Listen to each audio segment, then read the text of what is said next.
Right. So, good evening, friends.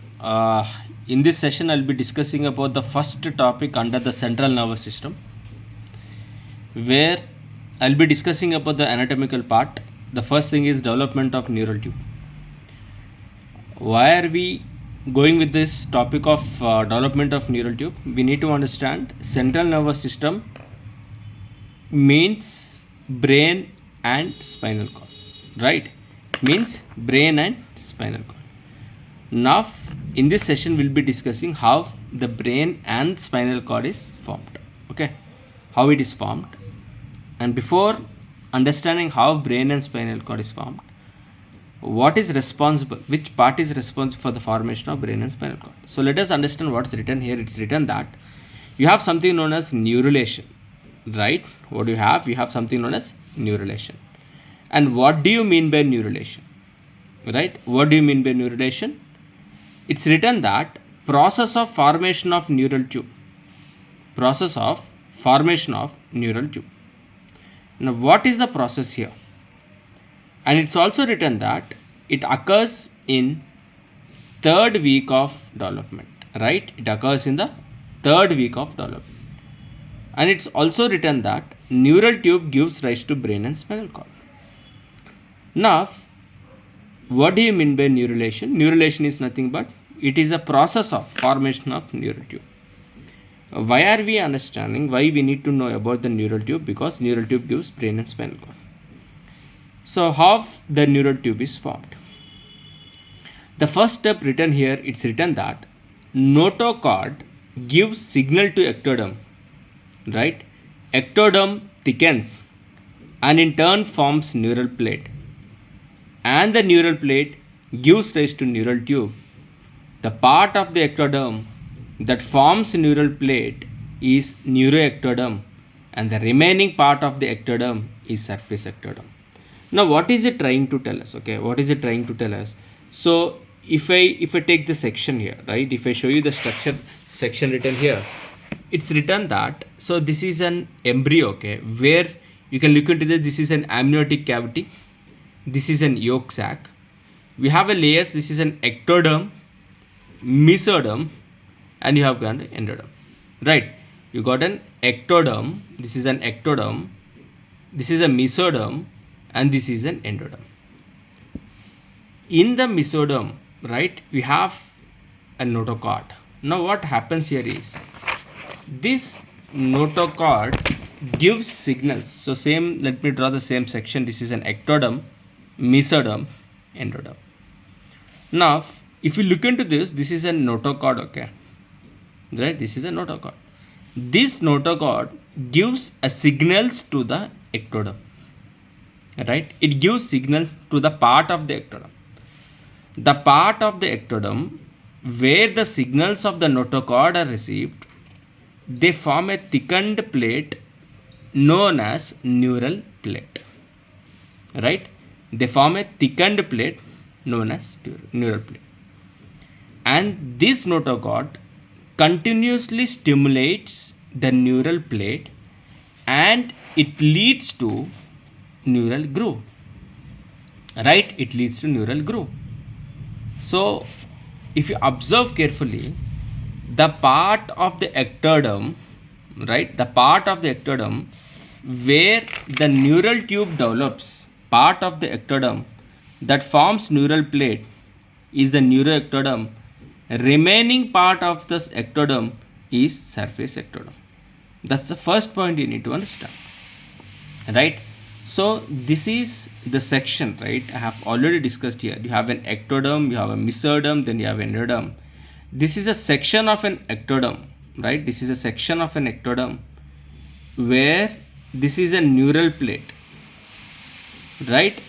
This ectoderm is known as neuroectoderm. Why it is known as neuroectoderm? Because it helps in the formation of the neural tube. Further, it helps in the formation of brain and spinal cord. And what happens to the remaining part of the ectoderm? This is the remaining part of the ectoderm. The remaining part of the ectoderm is known as surface ectoderm, right? Surface ectoderm. That's all you need to understand. And the next important point written here is This neural plate I have already discussed because of the notochord continuously stimulating the neural plate.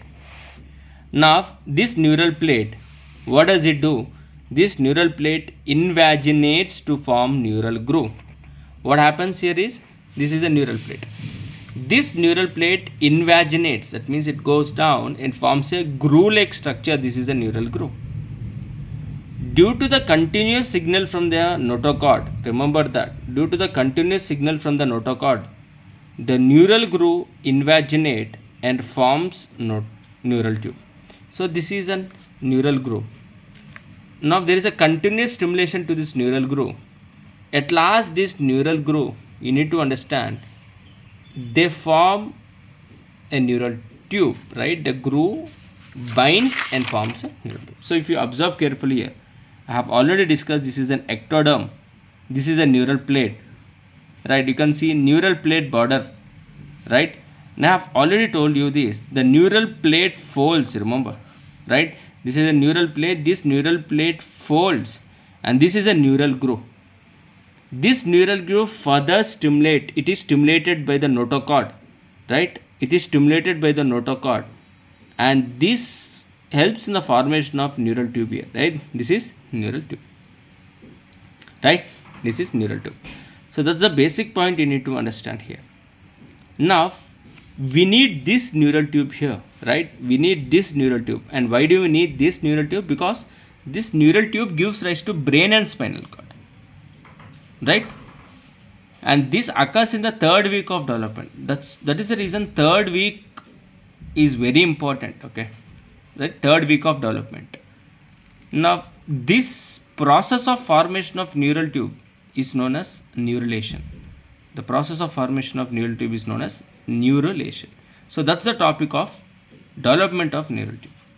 Now let us understand, right? Now let us understand.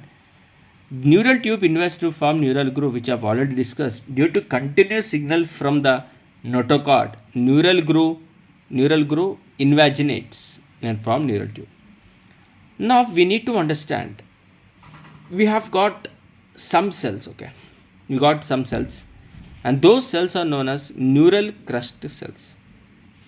Now let me read the points written here. It's written that formed at the junction of surface ectoderm and the neural groove, formed along with neural tube, called as fourth germ layer, and it is also called as migratory cells, right? Also called as mesenchymal cells, right? It is also called as mesenchymal cells.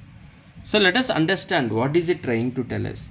Now I have told you that you have a beautiful cells known as neural crust cells, right? Neural crust cells. Now where are these neural crust cells? If you observe carefully here, observe carefully, I've already discussed here, this is the neural plate, this is an ectoderm, the surface ectoderm. The border, if you look in, this is a neural plate border, Now once during the process of convergence, right, you can look into these green dots, right, what you speak, right? These green dots which are formed at the junction of surface ectoderm and the neural groove, right? They are formed at the surface ectoderm and neural groove. This is a neural groove, this is a surface ectoderm, they are formed here, right? And they are formed, when do they form? They are formed along with the neural tube. So during the formation of neural tube, these neural crust cells with the junction of neural plate, right, neural ectoderm and the surface ectoderm, these are formed. Now what happens to this neuroectoderm, right? This neuroectoderm, they migrate to the mesoderm. That's the point you need to understand. They migrate to the mesoderm. Where exactly the mesoderm? I have told you the whole procedure is going on in the ectoderm. This is a mesoderm, right? This is a mesoderm and this is a ectoderm. The whole group type it's happening in the ectoderm. So these neural crust cells migrate to the mesoderm. They migrate to the mesoderms. Now since they are migrating to the mesoderm, so we call them as migratory cells, okay? We call them as migratory cells. And we should also understand, they are also called as mesenchymal cells, also called as mesenchymal cells. And what do you mean by mesenchymal cells? We need to understand why do we call them as mesenchymal cells? We call them as mesenchymal because it is a multipotent stem cell, right? And what do you mean by multipotent stem cells? Multipotent stem cells are nothing but they develop like connective tissue, like, and they can develop blood vessels, lymphatic tissue. So just remember, they're also called as mesenchymal cells, okay? Right? They're also called as mesenchymal cells. Now that's all you need to understand regarding the first important aspects of how the neural tube is formed and what are the neural crust cells. Now it's time to understand the neural tube communicates with the amniotic. So let us understand the neural tube formation initially occurs at cervical region. That's a basic point you need to understand. That's a basic point you need to understand, okay? Now what happens here? The neural tube communicates with the, where does it communicate? It's communicate with the amniotic cavity through. So neural tube forms formation initially occurs at cervical region, and the points written here, it's written that you have an cranial neuropore closes by 25th day, failure to close that can lead to anencephaly without parts of brain and skull, and it's written that a remnant of cranial neuropore, that is a lamina terminalis, it is situated in the anterior wall of the third ventricle. So let us understand what is it trying to tell us here, right? So now what is it trying to tell? Now, which I have already discussed the basic points here, it's written that now, right, now you have a tube present here, okay? You got a tube here, right? You got a tube now. This is a neural tube, right? Now you got a two parts of neural tube. One is a cranial neuropore, it is a opening, and you have got caudal neuropore, okay? Caudal neuropore. Now what happens in the cranial or what happens in the caudal neuropore? This cranial neuropore closes by 25th day. That's the first thing you need to understand, right? 25th day. Now it has to close, okay? It has to close. Now say example, this cranial neuropore didn't close. Failure to close, it leads to anencephaly. And what do you mean by anencephaly? Anencephaly is nothing but it has without parts of brain and the skull, okay? Now what happens? A remnant of it has to close, okay? It has to close. Suppose say example, it has not closed, that can leads to anencephaly, right? The failure of formation of brain and skull. And suppose if there is a remnant, it has to go, okay? It has to go the moment this cranial neuropore, it has to go. Now say example, you have a remnant of cranial neuropore. What happens in the remnant of cranial neuropore? That leads to, you have got something known as lamina terminalis, and that is situated in the anterior wall of the third ventricle. So if you observe carefully, we will be discussing in detail regarding the ventricles, the lateral ventricles, but time being you need to understand this is a third ventricle, okay? This is a third ventricle, okay? Now you can look into the structure. There is something known as lamina terminalis. Where exactly is situated? It is situated in the anterior aspect of the anterior wall of the ventricle. This is a third ventricle, okay? Then this is a third ventricle. It is present in the anterior wall of the third ventricle. And what is this? It is a remnant of cranial neuropore. That's all you need to understand, okay? Now the next point written here, it's written that you have got something known as caudal neuropore. And what do you mean by caudal neuropore? Caudal neuropore, it closes by 28th day, right? It closes by 28th day. Remnant is terminal ventricle, and it's written that terminal ventricle, that is conus medullaris, failure to close, spina bifida anomaly. Now what is it trying to tell us here? Now I have already discussed that the neuropore, okay, cranial neuropore has to close by 25th day, and the caudal neuropore, it has to close by 28th day, right? It has to close by 28th day. Now say example, if there is a failure of closure of this, okay, and that leads to spina bifida anomalies, right? We'll be discussing, right, in detail, but time being you need to understand any problem in the closure of cranial neuropore that can leads to spina bifida. Okay, bifida anomalies. In the what happens in this spina bifida anomaly is, you need to understand it is a condition that occurs when the spine, this is a spine, and the spinal cord do not form properly, right? This is a spine and inside you have a spinal cord, right? This, they do not form properly. This type of anomaly where the spine and the spinal cord don't form properly, it is a spina bifida anomaly. Under this we have spina bifida occulta, we have meningeocele, myelomeningeocele. Okay, we'll be discussing in further sessions. But the important point you need to understand, the remnant of caudal neuropore is, right, what is that? It is an cona medullaris, right? So this is cona medullaris. And what is this? This is a spinal cord. Okay, you have got a medullary spinal cord, you have got cranial enlargement C3 to C2, you got a lumbar enlargement where it has got L1 to S3. But the same thing you need to understand, you have something, a cone-like structure which is present, right? Cone-like structure, this is a conus medullaris. Okay, you can dural sheath, this is the phylum terminale coccyx. That's a secondary point, right? So that's all you need to understand regarding the conus medullaris.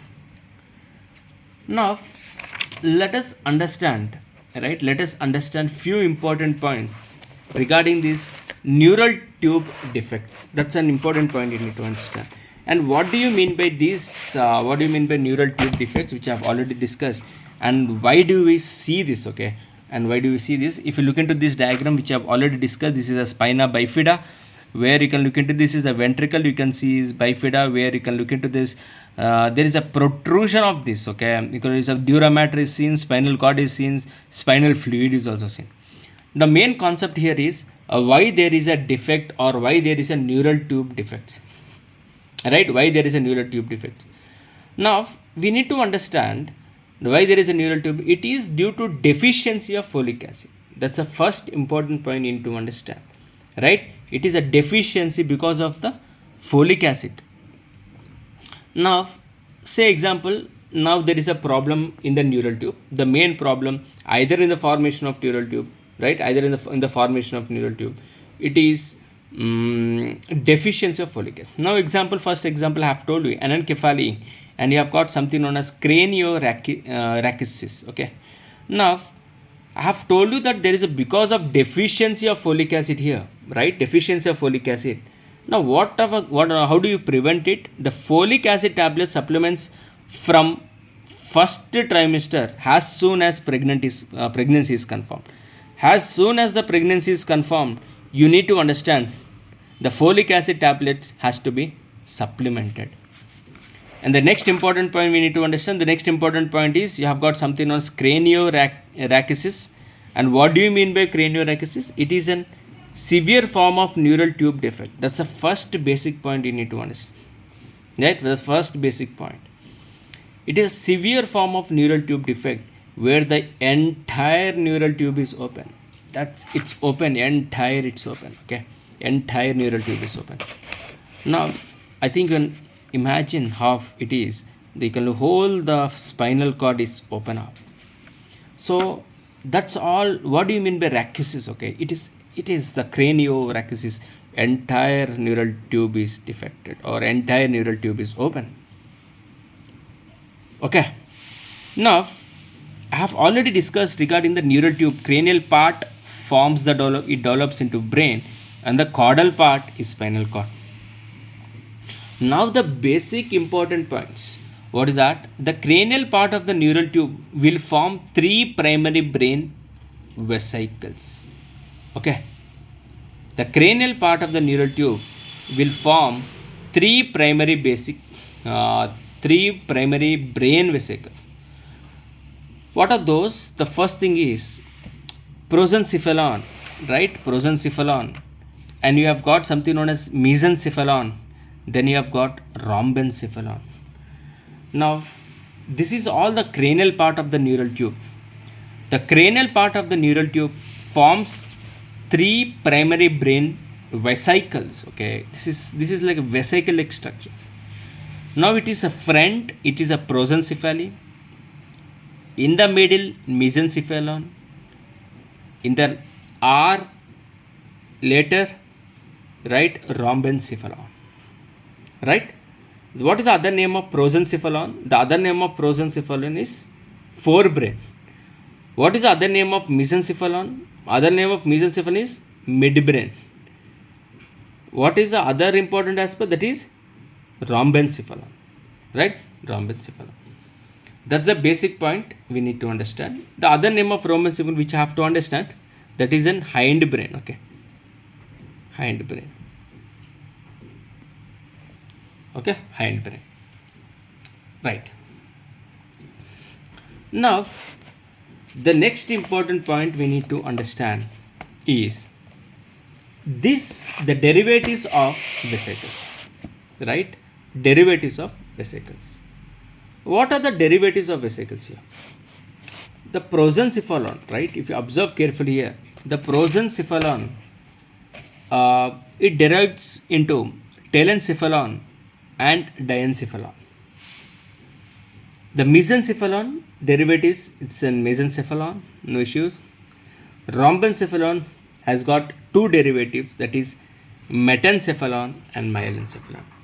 See, we need to understand one basic important aspect, that is the one vesicles, the whole concept of these three vesicles is formation of brain and the spinal cord. Okay, so the first is prosencephalon derives into two, that is telencephalon and diencephalon. What does this telencephalon derives? It forms cerebrum. You need to understand, right? Cerebrum. In between the cerebrum you have corpus striatum, right? Next you have got prosencephalon. The next derivative of the prosencephalon is diencephalon. It's very important, an important question here, where all the thalamus are derived. Like say example, you have a thalamus, it derived by this diencephalon. Then you have an hypothalamus, below the thalamus, metathalamus, right? Subthalamus, epithalamus. Above the thalamus you have epithalamus, below the thalamus is hypothalamus, behind is subthalamus, and you have got metathalamus. Along with this thalamus, there is also derivative of pars nervosa, that is a posterior lobe of pituitary. You have a retina and optic nerve, right? Retina and optic nerve. So this retina, if you observe carefully, the retina, optic nerve, the posterior lobe of the pituitary, all are derivatives from diencephalon.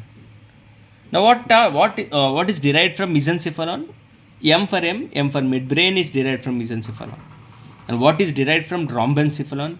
Rhombencephalon, if you observe carefully, you have got a pons cerebellum. Next is medulla oblongata. Metencephalon, it derives pons and cerebellum. Myelencephalon derives medulla oblongata. Right? Myelencephalon derives medulla oblongata. That's the important point we need to understand. So that's all regarding the derivatives. And let us finish the session by speaking about the ventricles here. Now, what are nothing but ventricles are nothing but they are cavities, okay? Right? Cavities. Now, you have gotten telencephalon, which I have already explained, right? Telencephalon, where I have already told you where the cerebrum and the corpus striatum develops. In the cerebrum and the corpus striatum, if you observe carefully, the lateral ventricles are present. And diencephalon, I have already discussed the third ventricle, right? And the posterior lobe of pituitary, retina, and the optic nerve. In the midbrain, I have already discussed. Midbrain is developed from where? In the mesencephalon, where you have gotten cerebral aqueduct of Sylvius. Okay, and you have rhombencephalon, where the pons cerebellum, myelencephalon, it is a medulla oblongata, where the fourth ventricle is developed. So ultimately we need to understand there are the four ventricles. One is the lateral ventricle, one is the third ventricle. Next you have gotten cerebral aqueduct of Sylvius, you have got a rhombencephalon, that is the fourth ventricle, right? So that's all you need to understand in this session. In the further sessions we'll be discussing about the further concepts. Thank you.